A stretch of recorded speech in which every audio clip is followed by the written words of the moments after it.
estado estacionario, ¿sí? Es decir, cuando este sistema se comporta de forma estacionaria, es decir, lo que entra es igual a lo que sale en términos de la masa en este caso, es decir, que la acumulación, este término, es igual a cero. Para ese caso podemos dejar expresado y ya en términos integrales, ¿sí? Acá voy a borrar esto. En términos integrales, la ecuación del balance de energía, ¿sí? Fíjense que ahora estos diferenciales se hicieron deltas, porque ya podemos expresar esta ecuación en forma integrada. Nos queda el cambio de la entalpía, el cambio de la energía cinética y el cambio de la energía potencial. Esta ecuación es para un estado estacionario, ¿sí? En donde este término de la acumulación es igual a cero. En el trabajo práctico número 3 vamos a focalizarnos particularmente en el estado estacionario. Es decir, por ahora no vamos a entrar a estudiar sistemas en donde sí puede haber acumulación, ¿bien? Así que esta ecuación, tanto en su forma diferencial como en su forma integral, va a ser de las que más vamos a utilizar, ¿sí? Esta ecuación, digamos, hasta acá, en su forma diferencial, y la ecuación en su forma integral. El uso de la ecuación en forma diferencial o en forma integral va a depender de los datos del problema que tengamos. Si tenemos valores, ¿sí? Valores para reemplazar en la ecuación, es decir, valores de calor, valores de trabajo, valores de cambio de entalpía, valores de cambio de energía cinética o cambio de energía potencial, vamos a poder usar esta ecuación. Ahora, si tenemos una ecuación que me describe cómo evoluciona el trabajo, por ejemplo, o una ecuación que me describe cómo evoluciona la transferencia de calor, o alguno de estos términos, voy a tener que usar la ecuación diferencial para después hacer su resolución mediante la integración de esa ecuación. ¿Bien? Pero ese ya es un aspecto más matemático que de termodinámica. Bueno, muy brevemente presentamos así este balance, ¿sí?, de energía, que solamente en este caso tomamos en cuenta que tiene una corriente de ingreso y una corriente de salida. Podría tener más, en ese caso, ¿qué es lo que tengo que hacer? Empezar a agregar más términos a esta ecuación.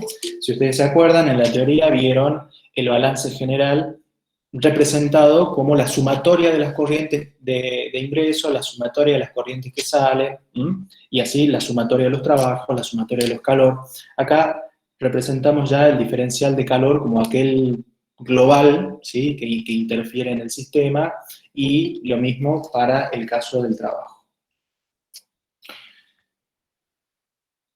¿Por qué la acumulación se define, me preguntan acá, como el producto de M por U?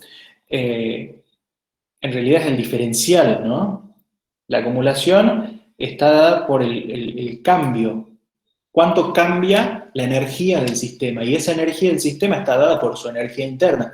Es decir, el efecto de que ingrese calor o salga, el efecto de que ingrese o salga trabajo, el efecto de que ingresen corrientes, el efecto de que salgan corrientes, ¿de qué forma va a impactar eso en el sistema? Puede llegar a impactar en términos de acumulación de energía, y la energía en el sistema va a estar dada por la energía interna, multiplicada por su masa, porque el sistema tiene una determinada masa, pero lo que nosotros vamos a evaluar es el cambio de eso. Por eso es que, expresado de esta manera, en términos diferenciales, es el diferencial, ¿sí? Esto, expresado en términos integrales, va a ser un delta, el cambio de la energía interna del sistema. ¿Bien? Bueno, hecha esta breve introducción, vamos a ir al desarrollo del trabajo práctico número 3. Bueno, si ustedes ven la guía, trabajos prácticos, el problema 1, ¿sí? El problema 1 dice, ¿qué diferencia de altura resulta de un cambio de energía potencial equivalente a 1 kilocaloría por kilogramo? Eso dice en la parte A. Y después dice, un fluido tiene una velocidad de 100 metros por segundo cuando entra a un sistema. ¿Con qué velocidad sale el fluido del mismo si la diferencia entre la energía entrante y saliente es de 1 kilocaloría por kilogramo? Fíjense que lo que el problema 1 les pide es que de alguna manera ustedes establezcan una relación, ¿sí?, entre la energía potencial en la parte A del problema y la energía cinética en la parte B del problema para un valor de energía dado. En este caso, 1 kilocaloría por kilogramo. Es decir, que lo que tienen que plantear acá, esto después lo resuelven porque es básicamente un cálculo, si se quiere, de unidades, ¿sí? Pero básicamente acá lo que por un lado tenemos es una determinada cantidad de energía, ¿sí? ¿Cuánto es esa determinada cantidad de energía? 1 kilocaloría por kilogramo, ¿sí? Que es lo que nos piden acá, ¿sí? Por un lado, evaluar qué diferencia de altura, o sea, es decir, esta kilocaloría por kilogramo. Por un lado, este es el problema 1, ¿no? Por un lado, ¿qué diferencia de altura es? O sea, ¿a qué diferencia de altura corresponde? Y por otro lado, en la parte B del problema, ¿sí? Acá, fíjense que ustedes tienen una velocidad inicial y lo que nos están pidiendo es cuál es la velocidad final, digamos, la velocidad que sale del sistema cuando el cambio de la energía, la diferencia entre la energía entrante y saliente es este mismo valor, 1 kilocaloría. O sea que básicamente yo lo que tengo que calcular acá es el cambio de la velocidad, ¿sí? Para calcular el cambio de la altura, ¿qué es lo que vamos a usar? El concepto de la energía potencial, ¿sí? Vamos a decir, ok, la energía potencial es igual a 1 kilocaloría por kilogramo. ¿Igual a qué? ¿A cuánto equivale en términos de altura? Bueno, la despejan de acá. Esto, definido como masa por aceleración de la gravedad por delta de Z, de energía potencial, por delta de Z. ¿Sí? Y en el caso de la energía cinética, el cambio de la energía cinética, en este caso ahora va a ser la kilocaloría por kilogramo, ¿sí? Masa por un medio del cambio de la velocidad al cuadrado. Como la energía en este caso está expresada por unidad de kilo, ¿sí?, podemos asumir que esta masa es igual a 1 kilo. Que esto es 1 kilo. Esto lo pasamos para acá, nos va a quedar efectivamente este valor, 1 kilocaloría por kilogramo, ¿sí? Entonces, calculan cuál es el delta Z en este caso, que esa va a ser la diferencia de altura, y eso les va a decir a qué altura corresponde 1 kilocaloría por kilogramo. Y en este caso, calculan cuál es el delta B, de velocidad me refiero. Como tienen la velocidad inicial, van a poder calcular la velocidad final. Y ahí van a tener una idea del orden de magnitud que corresponde esta unidad, ¿sí? 1 kilocaloría en 1 kilo, en una masa de 1 kilo. ¿A qué cambio de altura corresponde, por un lado, y a qué cambio de velocidad corresponde, por otro lado? Calcúlenlo y analicen ese número, ¿no? Para que tengan, esto es más que nada para tener una dimensión real de lo que equivale 1 kilocaloría en una masa de 1 kilo. Bien, es simplemente el cálculo, la aplicación del cálculo de la ecuación de la energía potencial y de la energía cinética, pero más que nada para que tengan una idea de esas variaciones. Después ustedes lo calculan y se fijan a ver a qué altura corresponde, lo hacen en metros, en las unidades que prefieran acá, ¿sí? Van a tener que convertirla a kilocaloría, pasarla posiblemente a otro sistema de unidades, y a partir de ahí, por ejemplo, si lo quieren hacer en metros. Bueno, eso con respecto al problema 1. Ahora vamos a ir a un problema en donde ya aplicamos mejor el balance de energía que hemos estado viendo, ¿sí? Vamos al problema 2. Bueno, el problema 2 dice, por un canal de forma arbitraria pasan 5 kilos por segundo de aire. A la entrada del canal, la entalpía del gas, la velocidad y la altura de la sección de entrada sobre un plano horizontal son iguales a, y ahí tenemos los valores, ¿sí? 293 kJ por kilogramo, la entalpía, la velocidad 30 metros por segundo y la altura 30 metros. A la salida del canal, estos mismos parámetros son la entalpía 300 kJ por kilogramo, la velocidad 15 metros sobre segundo y la altura 10 metros. Al pasar por el canal, el gas recibe del exterior 30 kJ por segundo de energía en forma de calor. Y lo que nos piden calcular es cuál es el trabajo técnico que realiza la corriente del gas. En este caso lo vamos a dejar expresado así al trabajo porque no sabemos si el sistema en este caso entrega trabajo o recibe trabajo. Eso lo vamos a averiguar una vez que hagamos el cálculo del trabajo, y el signo que obtenemos nos va a indicar si el trabajo entra o sale, ¿sí? Acuérdense de la convención de signos. Bien, todo lo que ingresa al sistema, positivo, y todo lo que sale del sistema, negativo. Estoy hablando en términos de calor y trabajo. Bueno, ¿qué vamos a plantear acá? El balance de energía, ¿sí? ¿En cuál de sus formas? Fíjense que este es un estado, es un sistema que está operando en estado estacionario, porque circula un caudal de 5 kilos por segundo de aire, ¿sí?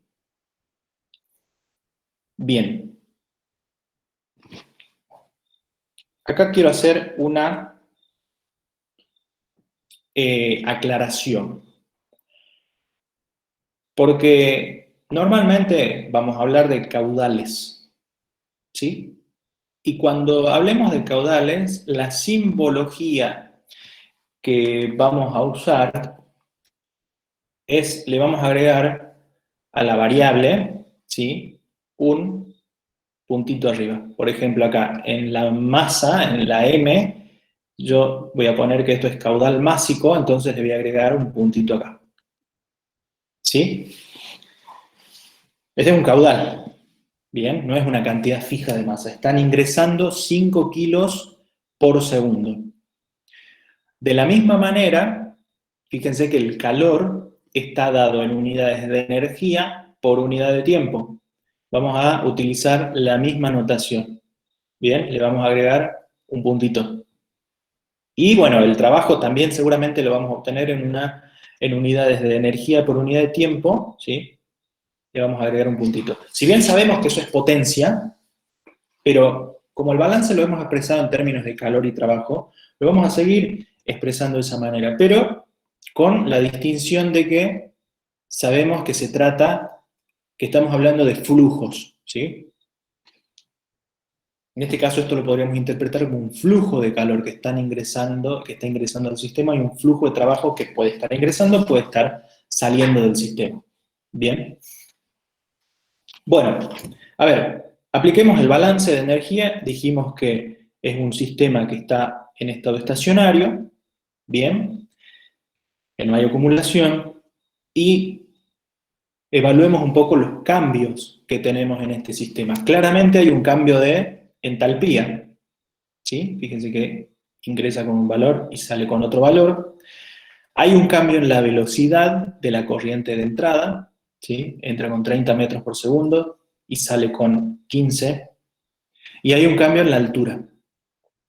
Inicialmente la altura está en 30 metros y en la salida en 10 metros. Es decir que en mi balance yo tengo que incorporar el cambio de la entalpía, ¿sí? El cambio de la energía cinética, el cambio de la energía potencial y obviamente las formas de transferencia de calor y de trabajo. Acuérdense que esto, ¿sí?, la simbolizamos así. Yo en la presentación no puse la simbolización, pero la vamos a ir agregando a medida que vayan apareciendo. Pero sepan que si estamos hablando de caudales, usamos esa notación. La notación podría ser otra, ¿no? Pero por ahí, acá seguimos la notación que utilizan algunos libros, y para que, bueno, si ustedes por ahí van y ven en los libros, van a ver que normalmente se utiliza esta notación. Pueden haber otras, ¿no? Simplemente para simbolizar que estamos hablando de flujos, en este caso de calor, de trabajo. Bueno, a ver, ¿y ahora cómo seguimos? Tenemos los valores, ¿sí? Entonces desglosamos la ecuación y acá desglosamos esto, lo que es el cambio de entalpía, y tenemos la masa, ¿sí?, que es el caudal másico, ¿sí?, multiplicado por la entalpía de salida menos la entalpía de entrada, ¿sí?, el delta de entalpías. Fíjense que acá yo puse entalpía con mayúscula y acá con minúscula. Esa es otra cuestión de la notación también. Y si bien ustedes ya han visto en la teoría, lo repetimos ahora. Normalmente cuando ponemos variables en minúscula estamos hablando que son específicas, es decir, por unidad de masa. ¿Bien? Por ejemplo, acá esta entalpía está dada en kilojoule, energía, por kilogramo, ¿sí? Es energía por unidad de masa, ¿bien? Al igual que la entalpía 1, kilojoule por kilogramo, ¿bien? Bueno, expresamos el cambio de la energía cinética, ¿sí? Un medio, bueno, la masa, esto es velocidad, velocidad al cuadrado 2 menos velocidad al cuadrado 1, y el cambio de la energía potencial, ¿sí? El producto de la masa por la aceleración de la gravedad por la diferencia de altura, Z2 menos Z1. Eso igual, sigue siendo igual al calor más el trabajo. ¿Bien? Bueno, y acá simplemente lo que resta es empezar a reemplazar los valores, empezar a reemplazar los valores y despejar lo que yo quiero calcular. En este caso lo que yo quiero calcular es el trabajo, es lo que tengo que despejar, y de esa manera vamos a determinar el trabajo que yo lo calculo, después ustedes lo chequean. Fíjense que en este caso nos está dando 2.33 kilojoule por segundo, es decir, trabajo por unidad de tiempo. ¿Bien? Me dio positivo el trabajo, entonces, ¿entra o sale del sistema? Entra. Ya. Entra el sistema. Bien, o sea que ahora yo puedo saber que el trabajo de positivo, eso justifica el cambio en la entalpía, porque pasa de 293 a 300. ¿Cómo, perdón, de nuevo? Que el trabajo sea positivo, el que acabamos de calcular, está relacionado o justifica que la entalpía de entrada aumente de 293 a 300. No necesariamente. El trabajo, a ver, ¿qué influye para que... ¿Cuáles son las variables que influyen para que haya un cambio de trabajo? Influye las variables de entalpía, la energía cinética, la energía potencial y el calor. O sea, todas en su conjunto tienen un determinado peso, ¿sí?, que al final van a terminar haciendo o que el trabajo salga o que el trabajo entre. Yo puedo tener un cambio de entalpía, como en este caso, positivo, digamos, ¿no? Es decir, la entalpía 2 menos la entalpía 1, en este caso, es positivo. Sin embargo, si las otras variables cambian, pueden hacer que el trabajo al final resultante sea negativo. ¿Qué pasa si yo, por ejemplo, disminuyo la cantidad de calor que ingresa? Disminuyo la cantidad de calor a más de la mitad, a un valor muy pequeñito. Es más, digo, no entra calor. Es probable que, o digo que salga calor. Es probable que ese efecto provoque un cambio en el valor del trabajo, pero también provoque un cambio en el signo, ¿sí? Es decir, yo no puedo atribuir al signo del trabajo a una sola de las variables que intervienen en el sistema, sino al conjunto. ¿Queda claro eso? Sí, ahora sí. Bueno. ¿Los demás se entienden? Sí, profe. Bueno. Acá es bien importante, a ver, yo les diría, hay dos cosas que son bien importantes para resolver problemas de este tipo. Obviamente la interpretación siempre es importante en cualquier tipo de problema, ¿no? Interpretar el problema, ¿qué me piden? Pero particularmente cuando estamos hablando de balances de energía, primero es saber cuál de las formas del balance vamos a usar. ¿Mm? En este caso tenemos todos los datos. Es muy sencillo utilizar directamente la forma del balance de energía en su forma integral. ¿Bien? Y además sabemos que es un estado estacionario, o interpretamos que es un estado estacionario a partir del caudal y sabemos que no hay acumulación, y hacemos su aplicación. Eso por un lado, ¿sí? Entender cómo voy a utilizar la herramienta del balance. Y por otro lado, el tema de los signos. No equivocarme en los signos. Pero igual vamos a mirar un poco más los problemas que siguen, en donde por ahí pueden aparecer algunas cuestiones de los signos, ¿sí? Bueno, vamos avanzando. Vamos al problema 3. Dice, cuando se ensayan los motores para probar su potencia, hay que frenarlos. En este caso, el trabajo que el motor realiza se gasta en vencer el rozamiento y se convierte en calor. Una parte del cual, un 20%, se disipa en el medio circundante y el resto, el 80%, lo extrae el agua de refrigeración del freno. ¿Qué cantidad de agua es necesario suministrar al freno en 1 hora si el momento de torsión en el árbol es de 2000 Joule, la frecuencia de rotación es de 1500 RPM y el aumento tolerable de la temperatura, en este caso la temperatura del agua, es de 35 grados centígrados? Y ahí me dan un dato que es el calor específico del agua, ¿sí? Que tiene ese valor 4.187 kJ por kilo grado centígrado. Bueno, a ver, acá tenemos un motor que está funcionando, ¿sí? Un motor que está haciendo girar un eje, que tiene una determinada, un determinado momento de torsión, y yo a ese motor después lo quiero frenar, ¿sí? Ese motor, al estar funcionando, claramente está haciendo un trabajo, ¿bien? ¿Un trabajo de qué tipo?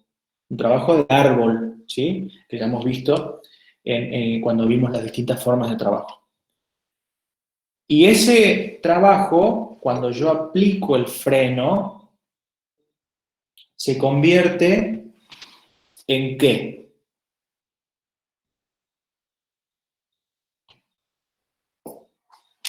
¿En qué se calor. convierte? En calor. En calor. Por ahí, ¿dónde tienen la percepción que sucede eso? Si bien probablemente no hayan visto un motor industrial hasta ahora, o por ahí algunos sí, pero si lo han visto, capaz que no lo han visto tampoco frenándose a ese motor. Pero por ahí, en la cotidianeidad de las cosas, ¿dónde uno puede observar este efecto? A ver si alguien por ahí... ¿El motor del auto? ¿Cómo? ¿Y el radiador de un vehículo? No particularmente en el radiador, pero bueno, a ver, capaz que ninguno lo percibió, o a lo mejor sí, pero cuando un auto, cualquier auto, ¿no? Se detiene, si bien el radiador genera calor, pero no es por efecto del freno del motor, ¿dónde está justamente el freno del motor? En la rueda, ¿Por el ¿no? rozamiento de las pastillas de freno? Y bueno, y esa zona, normalmente, ¿cómo está después de que el auto se Ah, detiene? re caliente. Súper caliente. Bueno, los que tienen moto, por ahí hay más, ¿no? También. Entonces, todo ese trabajo que realizó el auto y después cuando uno va a frenar, se termina disipando en forma de calor. No hay otra forma en la que se disipe ese trabajo, ¿sí? Todo el trabajo que realizó el motor, en el momento de ir a frenarlo, se disipa en calor. Y en el caso de un auto, de una moto, de un colectivo, lo que fuere, ¿a dónde va ese calor? ¿Qué Al piensan? ambiente, o sea, se pierde en el aire. A la atmósfera. ¿No? Sí. Todo ese calor tardará un rato en enfriarse y demás, pero termina disipándose en la atmósfera. Bueno, en este caso, bien, ahí me contestan las pastillas de freno, se disipa bien. En este caso, el calor se divide, así como está planteado acá en este esquemita, en dos. En una parte que va a agua de refrigeración, ¿sí? Y otra parte que se disipa en el ambiente, en el medio circundante. Bueno, acá vamos a expresar este balance, fíjense de esta manera. Porque acá miremos primero esta parte de acá. Así.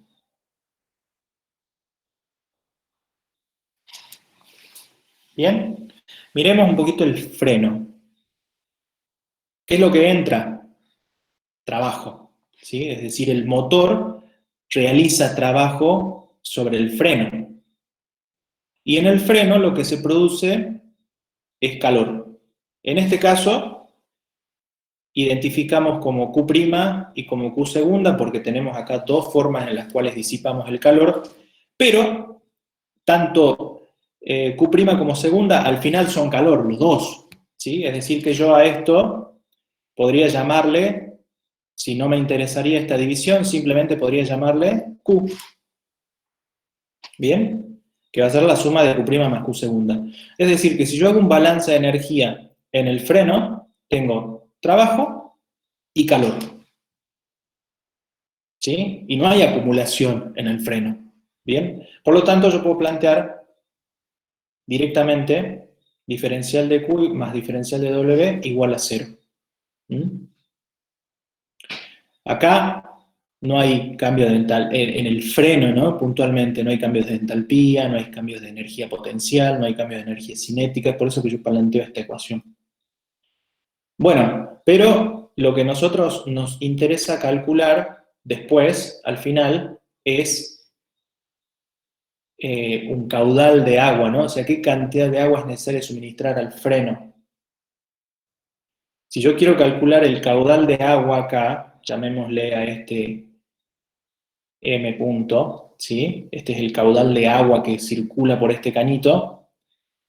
Si yo quiero calcular este caudal, primero tengo que saber cuál va a ser la cantidad de calor que tiene que extraer ese caudal de agua. Y para saber cuál es la cantidad de calor, necesito saber cuánto calor disipa el freno. ¿Bien? Es decir que necesito calcular acá el calor. ¿Cómo lo vamos a hacer? Esta ecuación, haciendo un pasaje de término, me queda diferencial de Q igual a menos diferencial de W.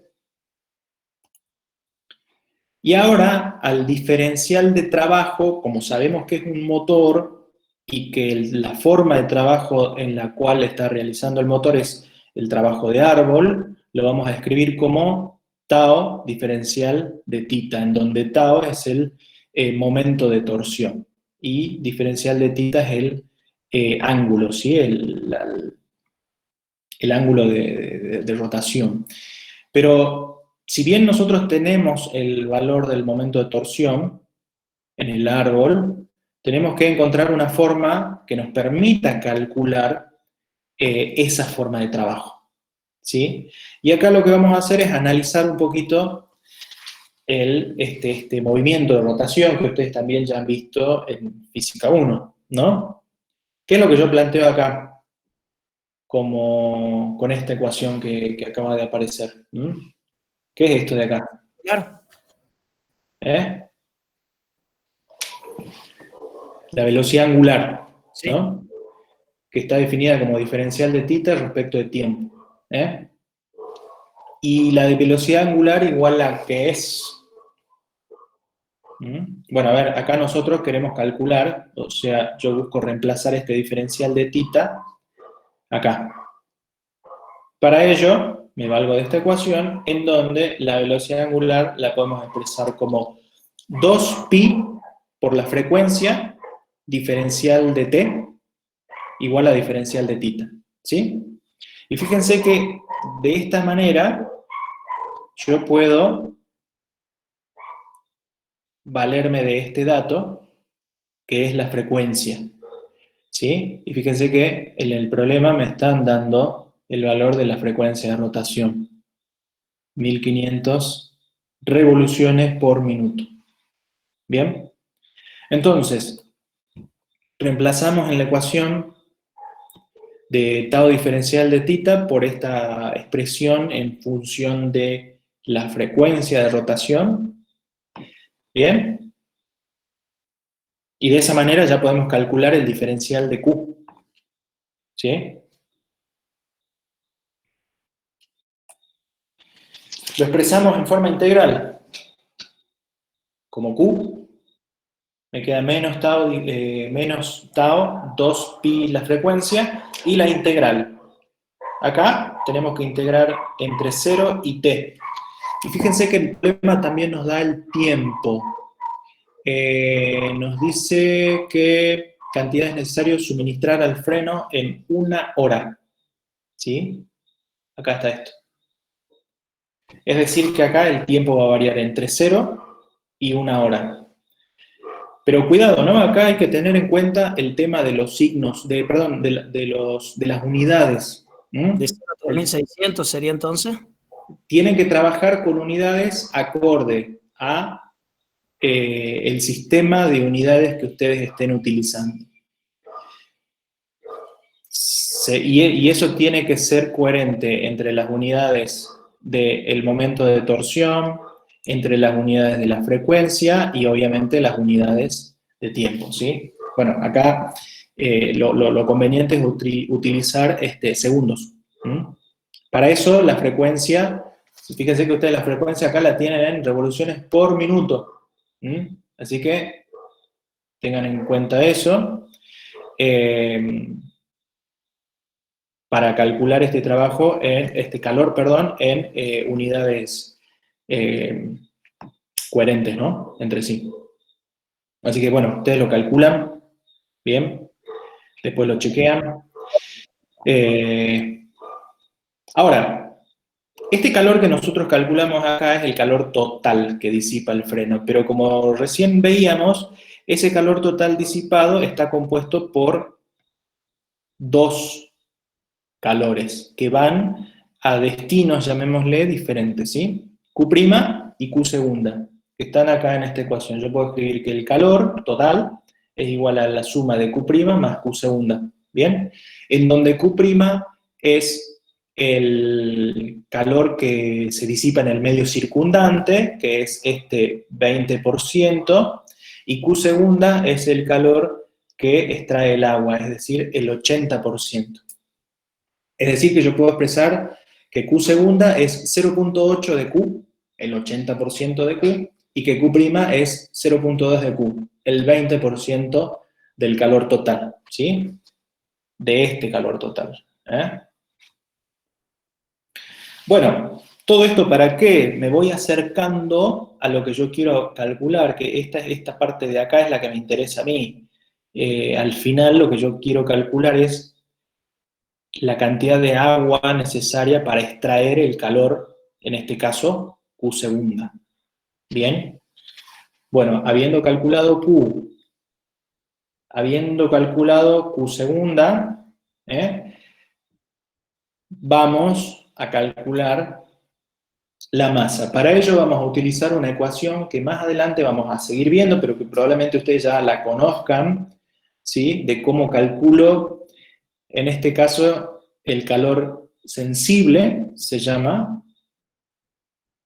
que lo calculamos a partir de la masa, el producto de la masa por el calor específico por el delta de T. ¿Sí? En este caso, estamos hablando de un calor específico que nos dan como dato, ¿sí? Que es el calor específico del agua, acá 4.187. El calor ya lo tenemos como dato, es decir, esto es dato, y fíjense que el problema también me dice que, en la parte final del problema, que el aumento tolerable de la temperatura del agua, es decir, que el delta de T, supongamos que esta es T final, ¿sí? Y esta es T inicial, estoy hablando del agua, el delta de T, es decir, T final menos T inicial, es de, como máximo, 35 grados centígrados.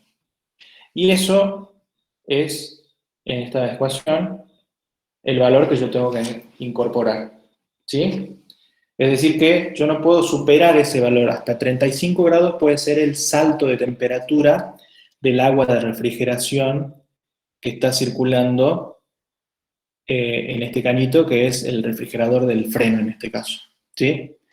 Bueno, entonces de acá lo único que nos queda es despejar, en este caso, la masa o el caudal, ¿sí? Másico. Bien. Esto de acá. Despejamos de ahí y ahí vamos a poder calcular la cantidad de agua. Bueno, en este caso, a ver, podría ser un caudal si es que estuviésemos trabajando esto como caudales, o directamente una cantidad de masa si trabajamos esto como cantidad. En este caso, bueno, van a tener una cantidad de calor, ¿sí? Un determinado valor de calor. Y van a calcular acá una determinada cantidad de masa. ¿Se entiende? A ver, este problema por ahí es... hay que ir por pasos, ¿no? Hay que ir identificando por etapas. Primero, bueno, qué es lo que pasa en el freno, cómo interpreto este trabajo de árbol que hace el motor y cómo eso se convierte en calor.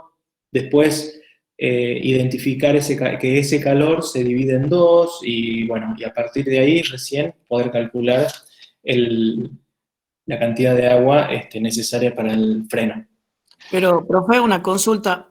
Sí. Yo obtengo la masa en base al calor obtenido de la integral. Si esa masa yo la divido por la hora, ¿ya tendría el caudal horario? Sí. Ah, bien. Sí. Podría ser, sí. Pero bueno, en este caso les pide la cantidad, ¿sí? Así que con eso está bien. Por eso, de nuevo, uno podría ir al cálculo del... Porque acá me está hablando que lo hace en una hora, ¿sí? Como ya sé el tiempo, es lo que me interesa en esa hora. Si yo después quisiese saber, bueno, y en un día, qué cantidad de agua, y de forma continua, qué cantidad de agua le tengo que estar sacando yo, bueno, ahí puedo aplicar la división por la hora, ¿no? Pero en este caso, en el problema, lo dejamos planteado para una hora. Profe, Bueno, usted dijo que se llamaba Q segunda calor sensible. ¿Por qué? O sea, ¿tiene alguna definición específica de eso? a ver, más adelante vamos a hablar de los tipos de calores, ¿no? Pero ahora yo lo que les digo es, básicamente tenemos el calor sensible, que es cuando no hay un cambio de fase, ¿sí? Y después vamos a tener el calor latente, que es el calor que interviene, la cantidad de calor en un cambio de fase. ¿Bien? Seguramente ustedes en Física 1, por ahí en la parte de calor, han utilizado esta ecuación de calor sensible, así calculada como MSP delta de T, ¿sí? Y probablemente hayan usado también en algún caso, tal vez en química, eso también se ve ahí en la parte de calor, cómo se calcula un calor latente. Nosotros lo vamos a aplicar más adelante también al tema de los calores sensibles y calores latentes. De todos modos, esto cuando veamos algunas transformaciones en los prácticos subsiguientes, vamos a seguir hablando de estos calores, ¿bien? Pero básicamente, así es como definimos acá el calor sensible, ¿sí? El calor que interviene en un cambio cuando no hay cambio de fase, en una sustancia en la que no hay cambio de fase. En este caso, no quiero profundizar un poco más, porque estamos usando acá el CP, en este caso sería en un proceso a presión constante, por eso es que se utiliza el CP, ¿sí? Este es el calor específico a presión constante. Hay otro calor específico que ya lo vamos a ver más adelante, que es el CB a volumen constante, que bueno, es otro tipo de proceso. Profe, ¿Bien? ¿y el dato del 80-20? Sí. Pues dice, ¿Qué pasa con el eso? 20% se disipa y el 80% lo trae el agua. Sí. Nosotros calculamos todo el calor del motor. Primero calculan todo el calor y después lo particularizan el 80% y el 20%, que es esto de acá. O sea que tendríamos que del calor obtenido lo multiplicamos por 0,8 y eso es lo que iría al agua. Es esto que está acá. Mira, ahí lo recuadro. Ah, bien, bien, perfecto. Ahí. ¿Eh? Sí. Bueno, ¿se comprendió? Ahora sí. ¿Los demás? Profe, una pregunta. En el calor total queda un menos cuando se resuelve todo, que se trasladaría hasta la masa, si no me equivoco. ¿Qué significaría? ¿Que se pierde agua, digamos, o sea, en el pasaje? Buena pregunta. Buena pregunta. A ver, es muy interesante lo que dice su compañero.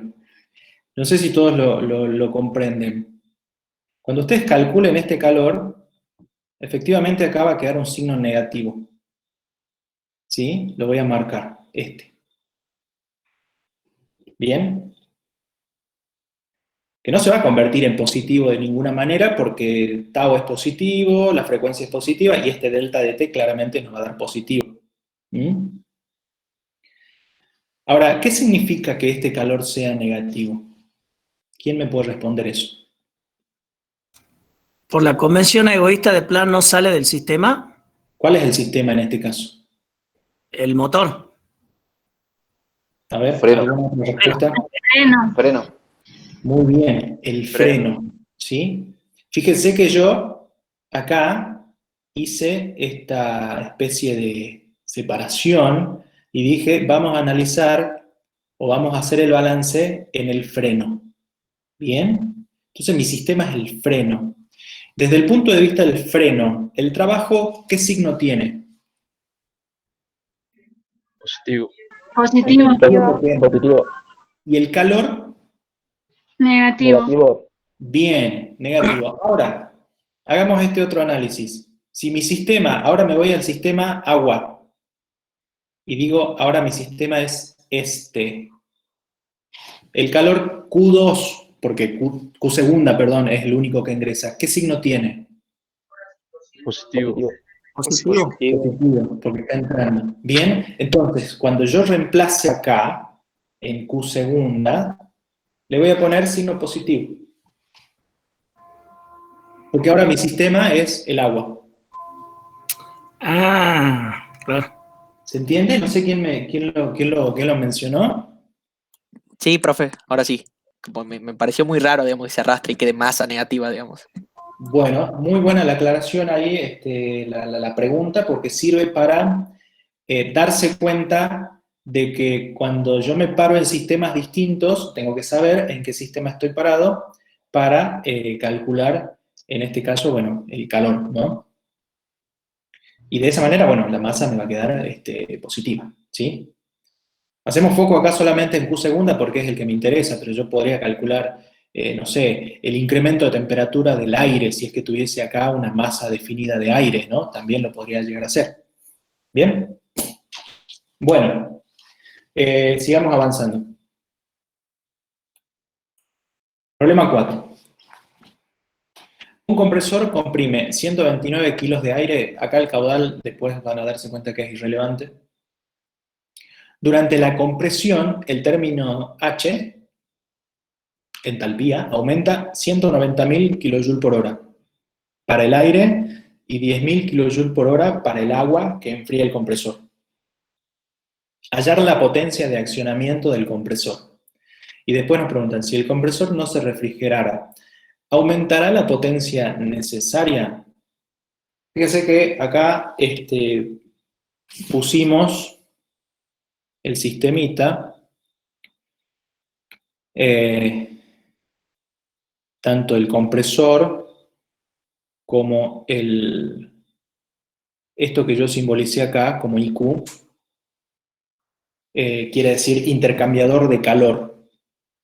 ¿Sí? Así es como se suele simbolizar en ingeniería, en algunos casos intercambiador de calor, o por ahí cuando se habla en inglés IX.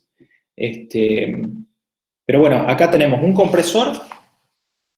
¿Qué es un compresor? Un compresor es un dispositivo que se utiliza para elevar la presión de un fluido, de un gas, en este caso. Entonces, por un lado tenemos aire que ingresa, ¿sí? Si bien acá no nos interesa la presión ni nada de eso, pero simplemente para hacer una breve mención a lo que es un compresor, tenemos aire que ingresa a baja presión y aire que tiene que salir a alta presión. El compresor es un dispositivo que opera en estado estacionario, es decir, no acumula, o podemos considerar que no acumula, si bien hay compresores que tienen tanques que acumulan aire, nosotros podríamos imaginarnos, en este caso, un compresor el cual está operando en un estado estacionario, es decir, en el cual no hay acumulación. Está entrando continuamente aire y saliendo la misma cantidad. ¿Bien? Entonces no hay acumulación acá de masa, por lo tanto tampoco hay acumulación de energía. Bien, para que funcione el compresor tiene que recibir trabajo. El compresor recibe, en este caso, energía, ¿sí? Eléctrica, para que funcione. Y así como está planteado este esquema, fíjense que del compresor sale calor. ¿Sí? Sale calor. Y en este caso, todo el calor que sale del compresor ingresa, yo lo dividí acá para que esto se vea más claro, pero todo ese calor que sale del compresor ingresa en un intercambiador de calor que opera con agua, y el agua se lleva todo el calor que salió del compresor. ¿Sí? Es como que yo tuviese acá dos cosas, por un lado el compresor y por otro lado el intercambiador de calor. ¿Bien? Bueno, tenemos que el cambio de entalpía del aire es ese valor, 190.000 kJ/hora. Y tenemos el cambio de la entalpía del agua, que es 10.000 kJ/hora. Bueno, nos pide calcular la potencia de accionamiento del compresor, es decir, el trabajo, yo le voy a poner el puntito acá, el trabajo por unidad de tiempo, ¿bien? Bueno, ¿cómo vamos a calcular eso? Primero, acá es conveniente hacer el balance en el intercambiador de calor. Aplicar el balance de energía en el intercambiador de calor. Acá, en este intercambiador de calor, ¿qué vamos a considerar del balance de energía? Vemos que hay trabajo relacionado, trabajo técnico, digamos, en el intercambiador de calor. A ver, respóndanme.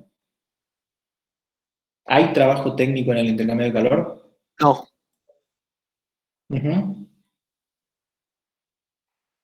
¿Hay calor involucrado? Sí. Claramente sí, ¿no? ¿Hay cambio de entalpía? También, ¿sí? Porque cambia la entalpía del agua. No tenemos ningún dato sobre cambios de energía cinética y potencial del agua, no nos dice que el agua ingresa a una determinada altura, sale a otra altura, ni tampoco nos dice que la velocidad del agua con la que ingresa, ni respecto a la velocidad, con lo cual podemos despreciar esos términos y vamos a asumir que del balance de energía simplemente tenemos calor y cambio de entalpía, ¿sí? Entonces, del balance general, en este caso, para el estado estacionario, vamos a eliminar estos términos, ¿sí? Y me va a quedar simplemente que el calor es igual al cambio de entalpía del agua. ¿Bien? Este calor de acá, ¿sí? A ver, ¿quién me dice igual a cuánto es el calor este? Rápidamente.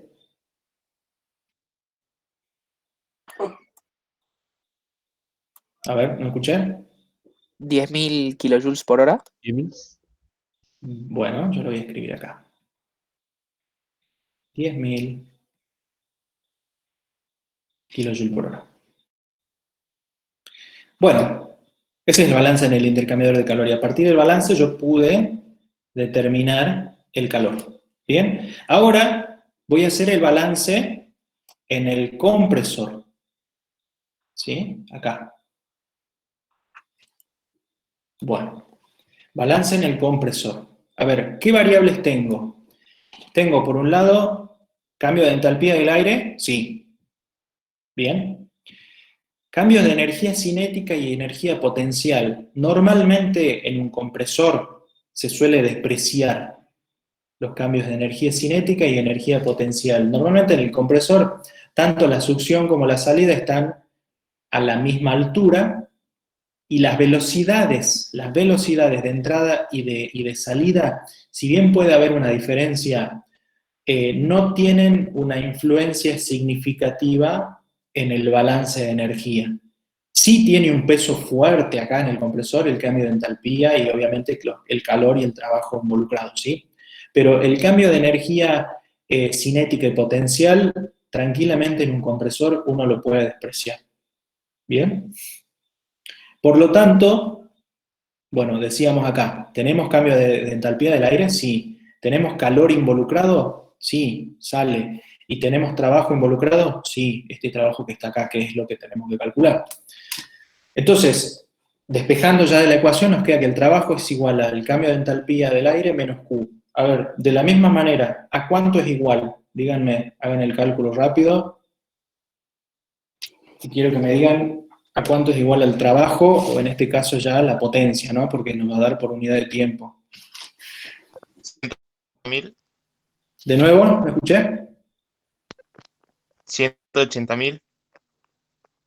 180.000 kilojoules por hora. ¿Están todos de acuerdo con eso? No, sería 200.000. Ajá. A ver, lo escribamos acá entonces.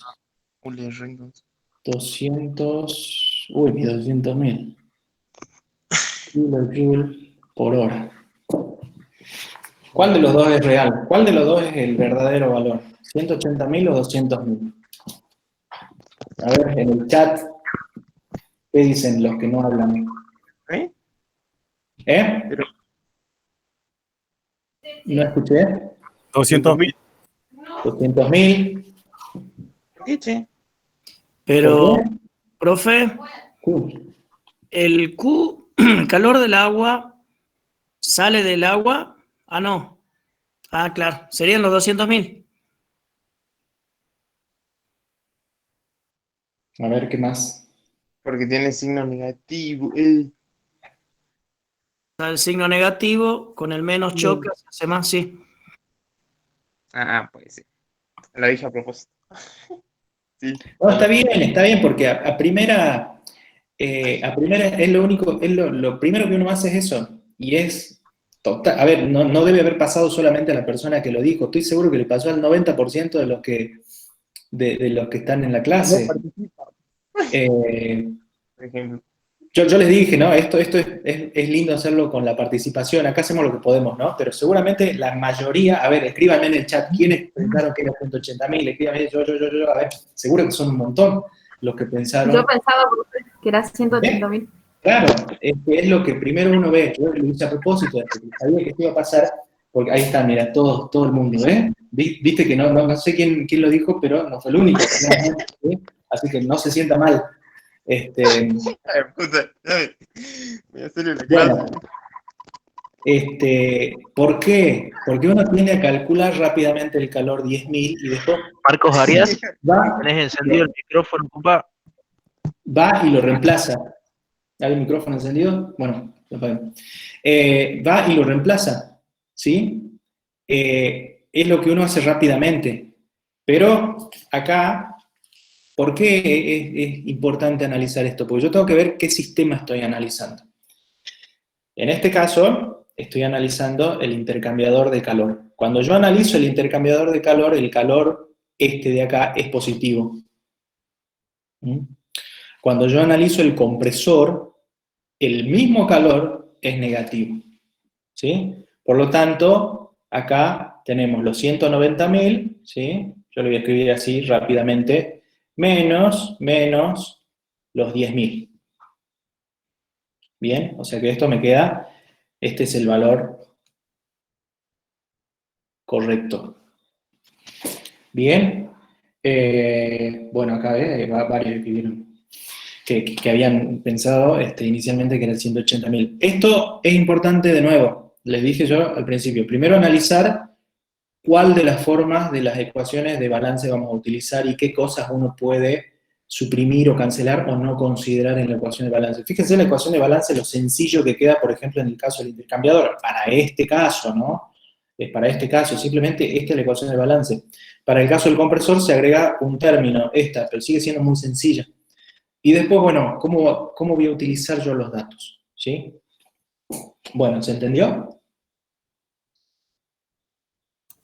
Profe, sabe que se me tildó la computadora y no pude, me quedé cuando preguntó el valor del calor. ¿De dónde salió ese 180.000? Ese 180.000 salió de hacer una resta entre los 190.000 que tenemos como dato acá, que es la entalpía del aire, y asignarle a el calor un valor positivo de 10.000. De ahí surgió este valor de 180.000. En realidad, a este valor Q hay que asignarle un signo negativo, ¿sí? Menos 10.000. A partir de ahí queda que es igual a 200.000 en lugar de 180.000. El tema está en identificar el signo que le asignamos al calor acá. Ah, bien. Bien. Bien.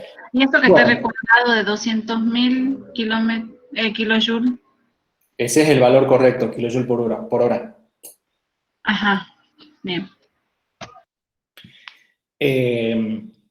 Después ustedes vuélvanlo a hacer, ¿no? Esto de nuevo, o sea, acá vamos haciendo la resolución y explicando las distintas cosas que ustedes tienen que tener en cuenta, pero después ustedes de nuevo siéntense, plantéenlo, escriban todos los números con sus unidades y demás, ¿no?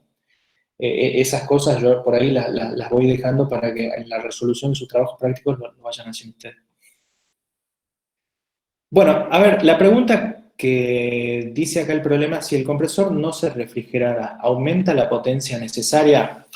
Yo esa pregunta la voy a dejar para que hablemos más adelante. Porque acá hay algunas consideraciones que hay que hacer que todavía hay algunos conceptos que no hemos trabajado. Si bien hemos mencionado algunos procesos, no sé si se acuerdan que en los prácticos anteriores, puntualmente en el práctico 2, habíamos hablado algo sobre los procesos adiabáticos, ¿se acuerdan? Que los mencionamos simplemente y dijimos que los procesos adiabáticos son aquellos en los que no hay transferencia de calor.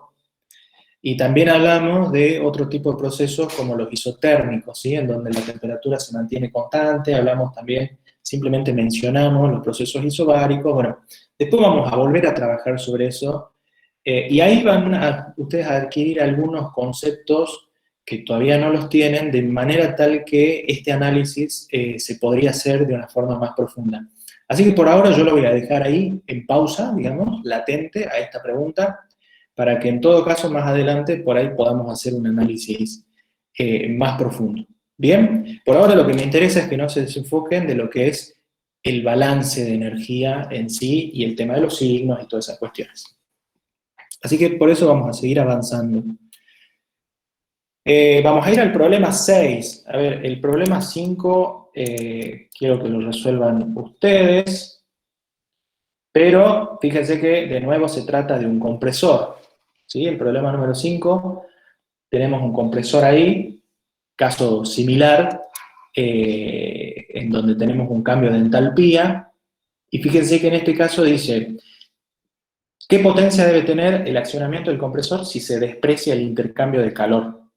¿Sí? O sea que es un compresor como el que estábamos viendo recién, pero que en este caso no tiene intercambio de calor. Bien, y acá tienen, bueno, un caudal para calcular, un cambio de entalpía, así que plantear balance de energía del compresor, el mismo que hicimos en el problema 4, y calcular, en este caso, la potencia. Bien, nosotros ahora vamos a ir al problema 6, que de nuevo tenemos otro compresor, ¿sí? Bueno, a ver, en este caso este compresor, si bien yo les dije que normalmente se despreciaban algunas cosas, bueno, en este compresor no las vamos a despreciar, porque acá claramente el problema nos da datos específicos para que podamos calcular algunas cosas, por lo tanto, hay términos de la ecuación de balance que no vamos a despreciar. Dice, un compresor comprime 5.664 metros cúbicos por minuto de, ahí nos da un valor de presión, 0.8437 kilogramos por centímetro cuadrado, eso quiere decir absoluta, ¿sí? Presión absoluta, a 6.328 kilogramos por centímetro cuadrado absoluto. Acuérdense ustedes, acá hablando de la presión, que hay presiones absolutas y presiones relativas, ¿no? A ver, la presión absoluta es la presión total, la presión relativa es la que no tiene en cuenta la presión atmosférica, ¿sí? Esto también ustedes ya algo en física han estado viendo también. Así que es importante por ahí que hagan algún repaso de eso también. Pero bueno, acá simbolizamos simplemente que se trata de presiones absolutas. El volumen específico inicial nos da el valor del volumen específico inicial, el final también, y nos dice que si la tubería de entrada tiene ese diámetro interior, ¿sí? Un diámetro de 10.16 centímetros, y la de descarga tiene un diámetro de 6.35 centímetros, determínese el cambio del trabajo de flujo entre los límites en kilogramos metro por minuto. El caudal másico de la corriente, ¿sí? En kilogramos por minuto, y el cambio en la velocidad. Bueno, acá tenemos los datos. Yo voy a simbolizar a esto que llamé B1, le voy a poner el puntito, porque estoy hablando de un caudal volumétrico, ¿sí? Tenemos la presión 1, esto que está acá es velocidad, ¿sí? Perdón, volumen específico, justamente, eso les iba a remarcar, que en este tipo de problemas a veces la velocidad va a aparecer y el volumen específico también. Hay que ser cuidadoso en no confundir una con otra, justamente, ¿sí? En este caso tenemos el volumen específico de entrada. ¿Qué es el volumen específico? ¿Quién me puede decir qué es el volumen específico?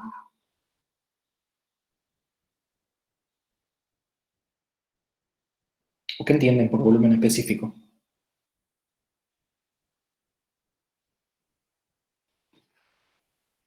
A ver.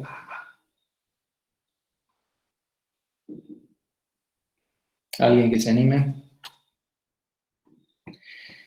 Inversa de la densidad, me dicen por acá. Volumen por unidad de masa. El volumen específico, se suele hablar de volumen específico, sí, a la cantidad al volumen por unidad de materia. Fíjense, la unidad es unidad de volumen por unidad de masa.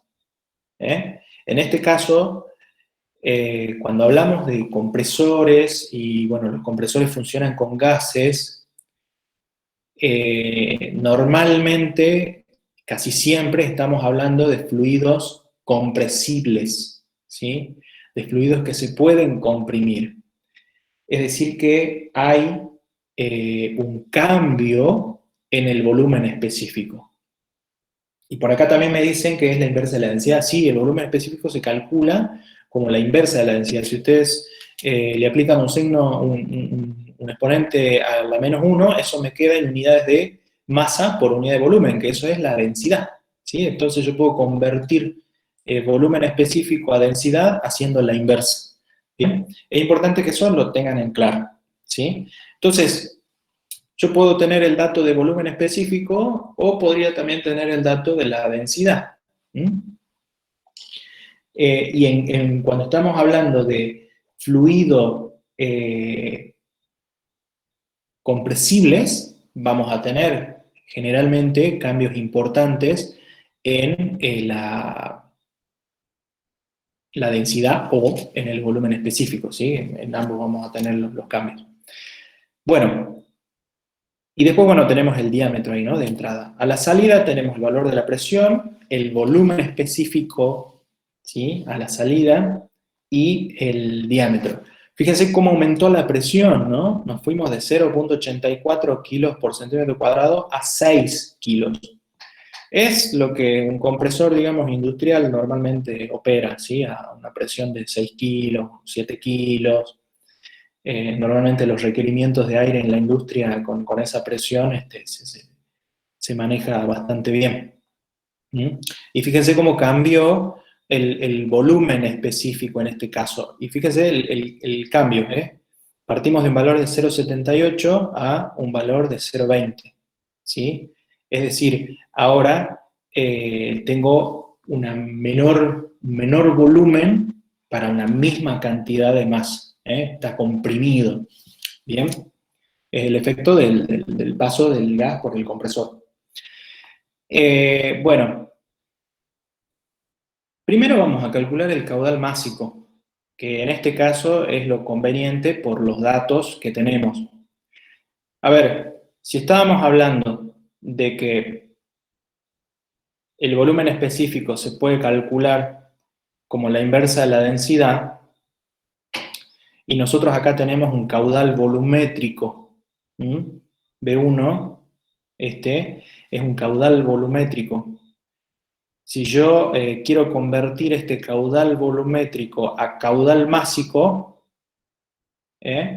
podría utilizar la densidad para convertir, ¿sí? De la misma forma que si yo tuviese volumen y lo quiero llevar a masa, utilizo la densidad, ¿verdad? Para calcular. Bueno, en este caso, como yo tengo el caudal volumétrico y el volumen específico, utilizo esas dos cosas para calcular, en este caso, el caudal másico. Y le voy a agregar acá el puntito para simbolizar que es un caudal, ¿sí?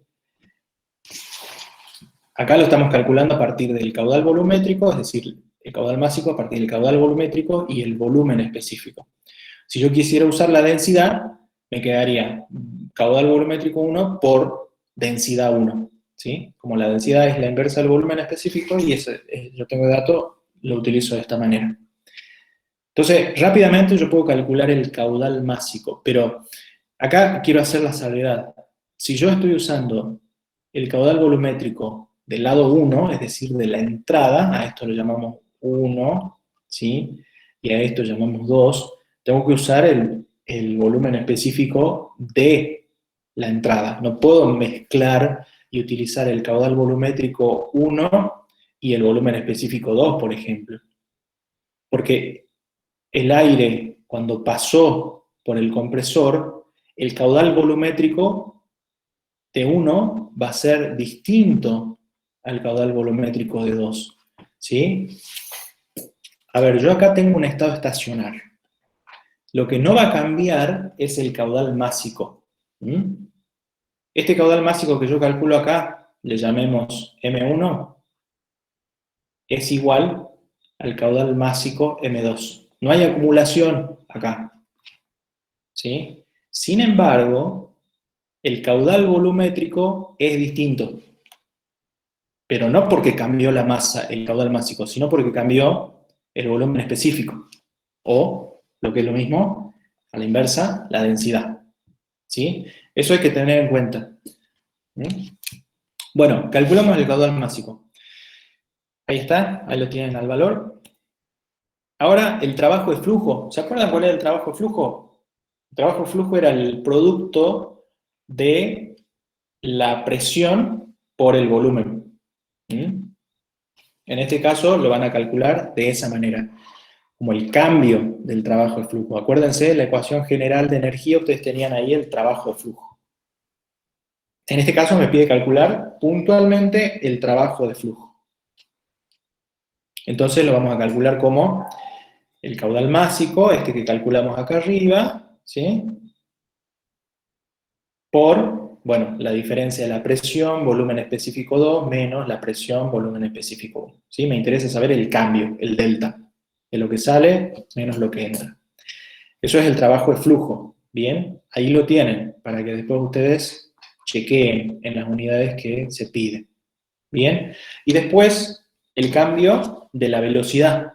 Para yo calcular la velocidad, tengo que tener en cuenta acá los diámetros, ¿sí? Por un lado, el caudal, ¿sí? Y por otro lado, el diámetro. Entonces, fíjense que yo, B1, ¿sí? Este B1, el caudal volumétrico, lo puedo expresar como el producto del área, donde el área 1 es esta, el área de la sección, digamos. Si yo acá hago un corte, voy a ver la sección esta de acá, ¿sí? Del compresor, la sección de entrada, esta sería el área. En este caso, bueno, es una sección, es una circunferencia, ¿sí? Cuyo diámetro es 10,16 centímetros. Bien, esta sería el área 1. Y de la misma manera, bueno, acá lo hagamos en forma de circunferencia, más o menos. Esta sería el área 2. ¿Sí? Así puedo calcular yo el caudal volumétrico, ¿sí? Está expresado en función del área por la velocidad. Entonces de acá, directamente, como ya tenemos el caudal volumétrico, eso es dato, el área la puedo calcular a partir del diámetro, ¿sí? En este caso el área 1, bueno, calculamos la velocidad. Bien. La velocidad en el punto 1. Para calcular yo el cambio en la velocidad, tengo que calcular también la velocidad en el punto 2. ¿Sí? Bueno, acá simplemente un poco lo que hablamos hace rato, con la densidad yo podría calcular el volumen 2, o también con el volumen específico, quiero decir el caudal volumétrico 2, ¿sí? Este caudal volumétrico 2 que yo no tengo como dato acá, lo puedo calcular a partir del caudal másico, ¿sí? Que ya lo tenemos, y el volumen específico 2, que también es dato. Bien, entonces de esa manera yo puedo calcular el caudal volumétrico del punto 2, que es esto que no tenemos como dato. Una vez encontrado el caudal volumétrico del punto 2, aplico esta misma forma. Área, en este caso, de la salida del compresor por la velocidad 2. Y a partir de ahí ya pueden calcular la velocidad, ¿sí? Del punto 2. Y bueno, el cambio de velocidad va a estar dado por la diferencia, ¿sí? Eso es lo que ustedes al final van a terminar de calcular, ¿sí? Velocidad 2 menos velocidad 1. Menos. A ver, acá puntualmente no hemos tenido que usar el balance en sí, pero sí hemos usado cosas puntuales del balance, como por ejemplo determinar el trabajo del flujo, que esta es una parte del balance. Yo con el cambio de velocidad que podría calcular también el cambio de la energía cinética, ¿sí? De la corriente al pasar por el compresor. ¿Está bien? ¿Se entiende?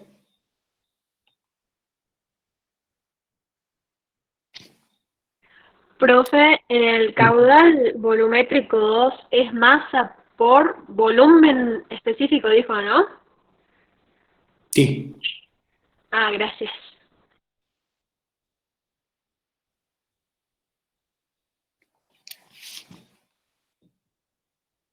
Bueno, ahí está el valor. Yo escribí encima. Es menos 237 metros cúbicos, metros por minuto, el cálculo de la velocidad, el delta V. Después ustedes de todos modos lo calculan.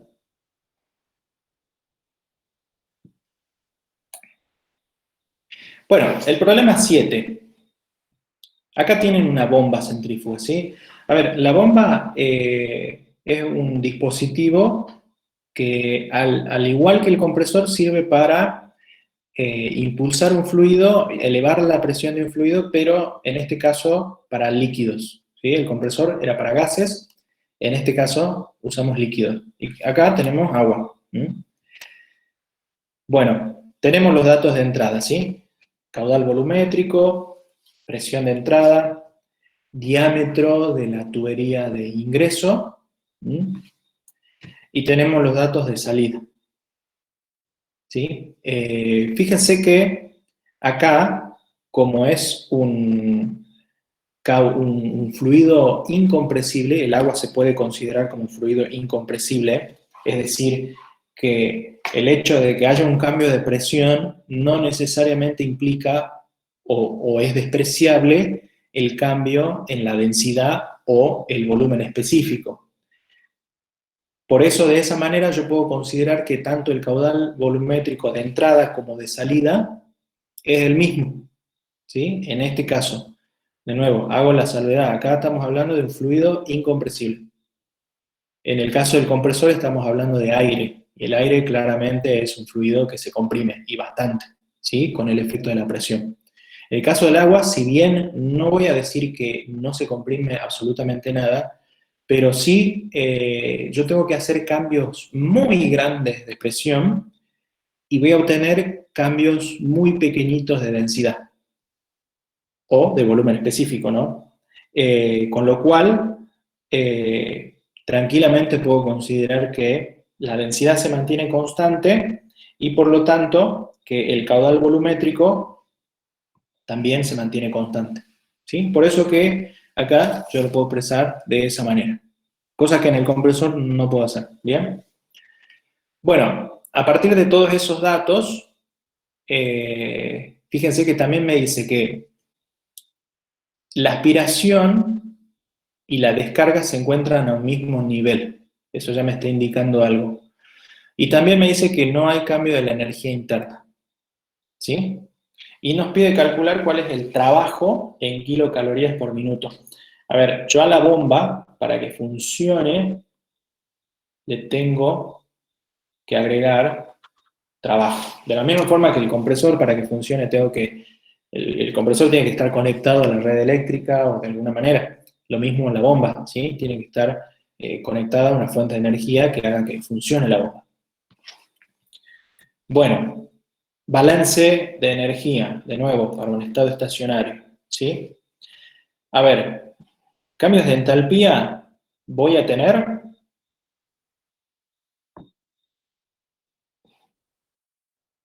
¿Qué piensan? No. ¿Voy a tener cambios de entalpía? No. ¿No? Bueno, por ahora la dejemos ahí. Cambio de energía cinética.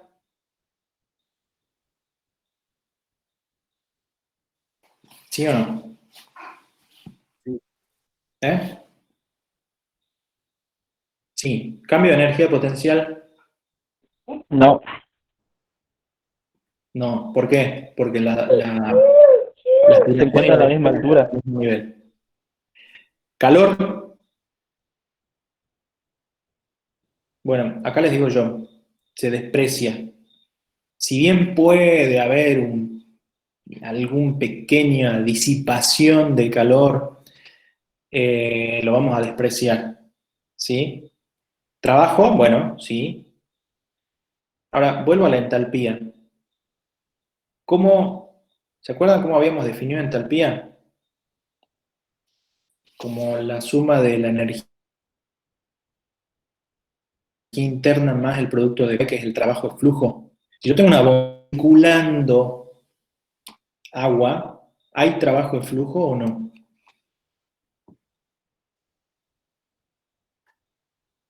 ¿Mm? Si hay flujo, sí, hay Sí, hay. trabajo. ¿Sí? Bueno, acá expreso el balance de energía ya multiplicado por la masa, o el caudal volumétrico, pero entonces, para saber si hay cambio de entalpía o no, yo tengo que analizar cómo está compuesta la entalpía.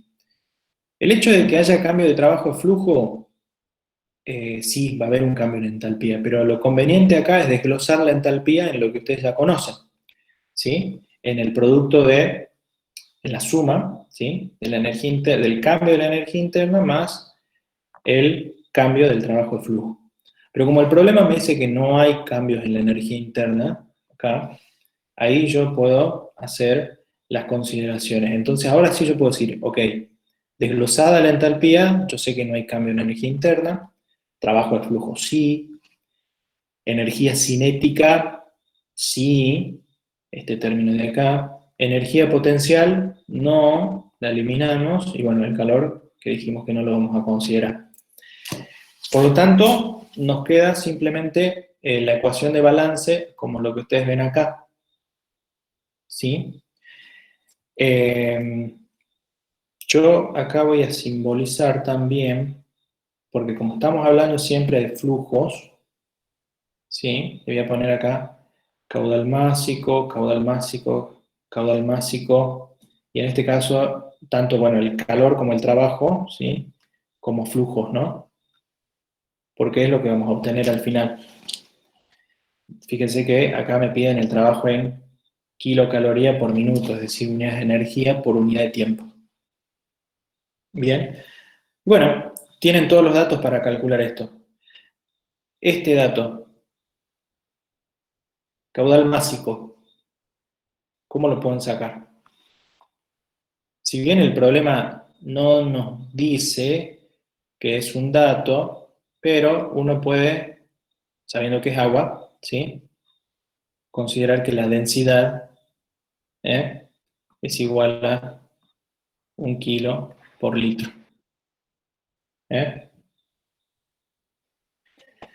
O centímetro cúbico por mililitro, como quieran. Y de esa manera pueden calcular el caudal másico. Básicamente esto me va a quedar que el caudal másico es igual a 2300 en lugar de litro, kilo por minuto. ¿Sí? Y como dijimos, asumimos que prácticamente no hay cambios en la densidad porque estamos hablando de un fluido incompresible, ¿sí? Que en este caso es agua. Entonces, les decía, tienen los datos para calcular. Caudal másico, tienen para calcular el delta de P por V, donde este V va a ser la inversa de la densidad, es decir, 1, en este caso litro por kilo, ¿sí? O las unidades que ustedes elijan. El cambio de la velocidad lo van a calcular a partir del área.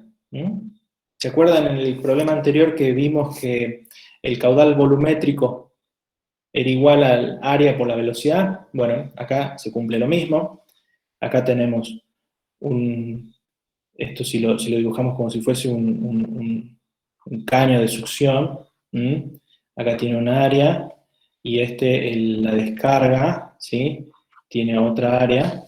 Normalmente en las bombas siempre la succión, bueno, en todos estos dispositivos siempre la succión es más grande que la descarga, ¿sí? Entonces ustedes van a poder calcular el área 1, el área 2, ¿sí? Y a partir de ahí van a poder sacar la velocidad. Con el caudal volumétrico, con el área, van a poder calcular la velocidad en los distintos puntos. Y a partir de ahí, el trabajo, ¿sí? Sí, preguntó... Profe, B sub 1 y B sub 2 es el caudal volumétrico, ¿no? ¿Cómo, perdón? B sub 1 y B sub 2 es el caudal volumétrico. Sí, caudal volumétrico, ¿sí? Fíjense las unidades, litro por minuto, lo ponemos acá si quiere. Ahí, ¿sí? Caudal volumétrico. ¿Bien? ¿Se entendió? Fíjense que en general en los problemas, bueno, en esto como estábamos usando balance de energía en estado estacionario, la ecuación de la que partimos es generalmente la misma, ¿sí? Que es esta de acá arriba. Y a partir de acá empezamos a hacer las distintas consideraciones, si hay cambio de energía cinética, si hay cambio de energía potencial, si hay trabajo involucrado, si hay calor involucrado, si hay cambio de entalpía, en fin. Cada sistema puede ser distinto, ¿sí? Con lo cual está ahí en la interpretación de decir, bueno, qué variables hay en juego y a partir de ahí determinar la que nos esté faltando. ¿Bien? Bueno, a ver... Hay un problema más, que lo dejamos para que lo resuelvan ustedes. De nuevo es un compresor. Es un caso similar al problema 6, ¿sí? Como ya hemos planteado el problema 6, el problema 8 dejamos para que ustedes lo resuelvan, en donde, bueno, de nuevo, tienen cambios en la presión, tienen cambios en el volumen específico, ¿sí? Acá tienen un cambio de energía interna también, ¿sí?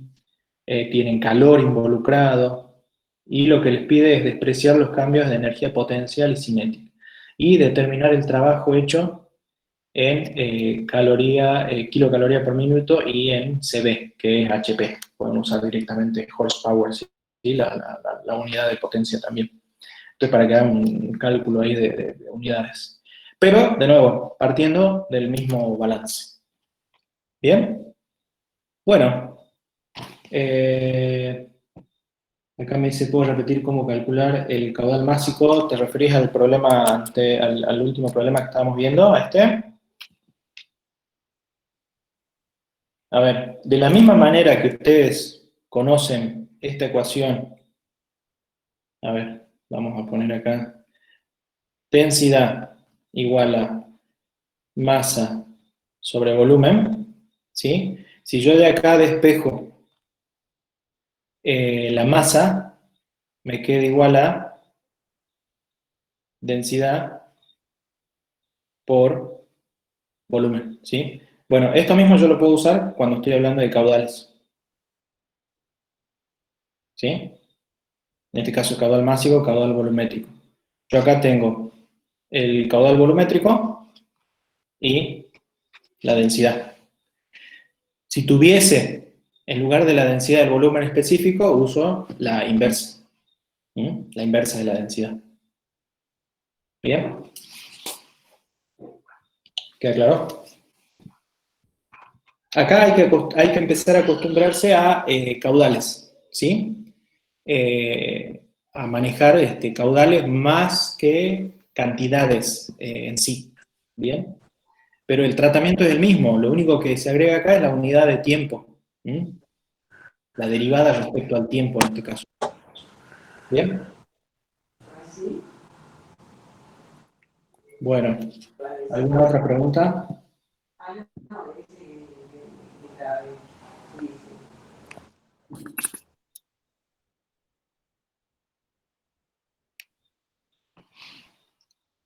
¿Cómo se calcula el área? Bueno, esas se las dejo.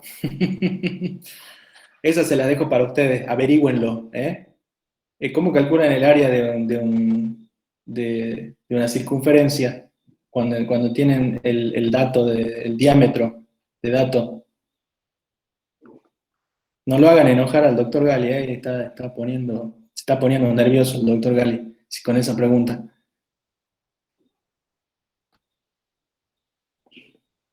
Pase por altura, responden ahí. Bueno, claramente es una broma. Ahí está el ingeniero Sakur, también se está poniendo nervioso. Uy, no, los enojaron. Va a tirar la Coca-Cola. No, se enojaron, ya se están poniendo colorados los dos. Profe, Sí, disculpe primero si fui muy inoportuno en hacer la pregunta en medio de la clase, digamos, pero para mañana, como para no examen se final, avisó sí. nada, no hay consulta, ¿no? Para examen final, sí. ¿Hay consulta? Sí, Ah, bien, ¿usted va a mandar el enlace o en el mismo nada más? el mismo. Bueno, ¿en qué horario, disculpe? Mismo horario. Bien, ingeniero, muchas gracias. De nada. Bueno, creo que estamos. Buenas noches, profe. Disculpe, le quiero hacer una pregunta. Sí. ¿Habría posibilidad de que dé una clase de consulta de los trabajos Sí, anteriores? vamos a, Tengo algunas dudas. a ver, yo quería avanzar un poco con los temas, juntar un poquito, me gustaría llegar por lo menos hasta el trabajo práctico número 4 que cerramos lo que es balance de energía, y ahí podemos dedicar o una clase entera a clase de consulta o parte de una clase a consultas de los prácticos anteriores. ¿Les parece? Bueno, profe, muchísimas gracias. Bien. Esto también para darles tiempo a ustedes que resuelvan, ¿no? Los trabajos prácticos, que se pongan al día. De nuevo, les recomiendo que lo hagan, ¿sí? Que no los dejen para el final. Ya, esto que se dijo al principio en la materia, no son cálculos ni cosas complejas, pero el concepto es lo importante que ustedes tienen que ir madurando a medida que van resolviendo los trabajos prácticos. ¿Bien? Bueno, todos los caudales son estacionarios, me preguntan acá. A ver, en realidad no es que los caudales sean estacionarios, el sistema opera en estado estacionario. ¿Sí? Eso quiere decir que no hay acumulación. Yo puedo tener un sistema que tenga acumulación y sin embargo operar con un determinado caudal de entrada y un determinado caudal de salida, en el cual haya acumulación. Pero acá no hay que referir el estado estacionario al caudal en sí, sino al sistema. ¿Sí?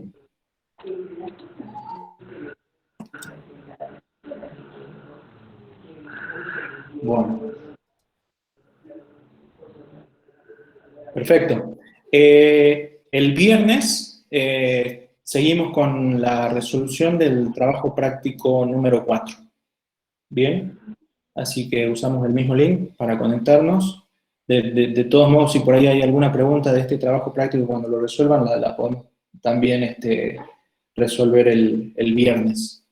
¿Ok? Bueno, Bueno, muy bien, Manuel. gracias. Y nos Buenas noches, vemos el viernes. Buenas noches. Hasta luego. Chau. Chau, chau. Buenas noches, profesores. Hasta el viernes. Luego. Hasta luego, profe. Gracias, hasta luego.